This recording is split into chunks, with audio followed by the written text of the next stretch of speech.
pa tjetër ka ndihmuar, pra nuk po e ndihmon më edhe ajo propaganda e stërmadhe e paguar në fakt nga aparati e krimit dhe të korrupsionit, nuk po e ndihmon dot Edi Rama sepse ai duhet që të japi rezultate konkrete. Po nëse ju e shihni se çfarë ndodh në mediat, ku nuk kanë plotësuar, dhe këto e thot Këshilli i Evropës, absolutisht asnjë nga rekomandimet, përkundrazi, media po shkon, liria e medias po shkon shumë hapa pas, dhe jo vetëm që nuk u bë dekriminalizimi i plot i shpifjes, 77 gazetar përballen në gjykata apo në prokurori nga politikan qendror apo vendor, kontrolli mbi 90% i medjave, pronësia ku mbi 70% janë në duart e 4 personave që janë edhe investitorë strategjik. To ja shpjegoj të gjitha zoti Berisha. Ama kur vjen për shembull, kur po i shpjegonte sot zoti Berisha pjesën e zgjedhjeve, ku kemi dështuar në arritjen e standardeve dhe kritereve të Kopenhagenit, kur i dëshmonte me prova, me fakte, me video, lidhjen e krimit dhe përdorimin, jo vetëm shpërdorimin e administratës, por dhe lidhjen dhe ndikimin e krimit në zgjedhje, sigurisht, sado që ata të besojnë, nuk arrin dot të shkojnë në imagjinatën e tyre atë çka ka ndodhur me 11 maj në Shqipëri. Pra, arsyeja që ato vinë dhe takojnë të gjitha partitë, ju bë pyetje pse në kryesinë e kuvendit. Ishte aty i kanë takuar të gjitha partitë për konveniencë, kishin aq shumë takime treqerekore, gjysmore, sa që po të shkonin, po të vinin, do humnin nga takimet. Pra preferenca ishte e tyre që të gjithë ti takonin në kryesinë e kuvendit në mënyrë që të takonin sa më shumë forca politike dhe të dëgjonin pra me veshët e tyre sa më shumë faktor dhe aktor.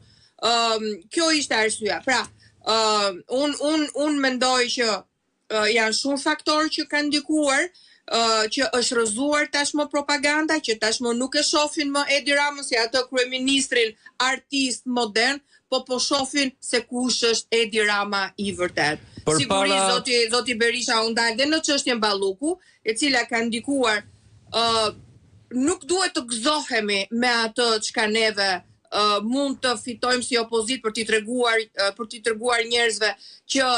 pra nuk gëzohemi për fitoren politike që mund kemi neve që i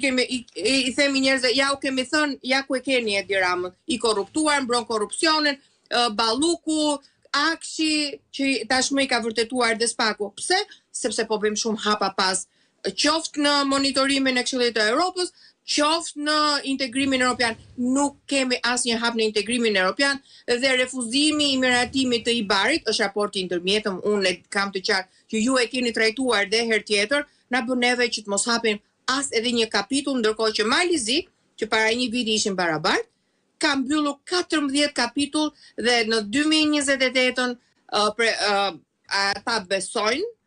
që në 2028 i mbyllin të gjitha kapitullet dhe janë të gatshëm për aderimin e tyre të plot në familjen europiane. Kam një pyetje për cilën dua përgjigje të shkurtër dhe të vjen të qeshësh Alban në televizion, ndodh shpesh herë, po ndodhin ngjarje të çuditshme. Për shembull, ti e di që tani po bëhet ndeshja në Kosovë, ka një emocion shumë të madh, po kur ka ndodh atje o që janë afër golit, o ndodh një gol, bërtasin njerëzit në televizion në skutat më të çuditshme të ndërtesës dhe e marrin mikrofonat e brendshëm të studios dhe e sjellnin deri në kamerat që ekzistojnë këtu dhe është e vështirë që ti të bësh gjëra sikur nuk ndodh asgjë, unë nuk e di fare çka ka ndodhur, por ka një moment kur të vjen një si trefazor këtu brenda dhe ti duhet të ruash edhe të merresh me qelbësirllëkun e qeverisjes në një vend. As gëzimin e golit nuk ta lën deri në fund për hir të vërtetës. Po, përpara se të bëj ty një pyetje në raport me Marta Kos, për Marta Kosin, që ngjarje që shëmtuar në fakt Marta kur e shquan. Por dua të të bëj një pyetje.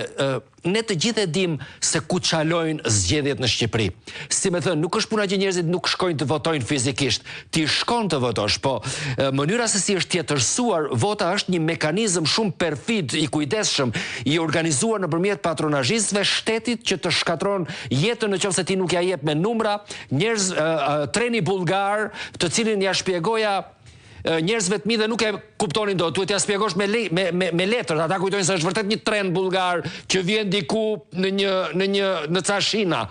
Ti kur ja shpjegon që shiko ai merr një letër edhe atë letër pastaj del jep atë letrën merr atë letrën, është shumë e komplikuar. Pyetja në këtë rast është kjo. Janë në gjendje të kuptojnë ata nuancat, sepse ka shumë rëndësi për ata të kuptojnë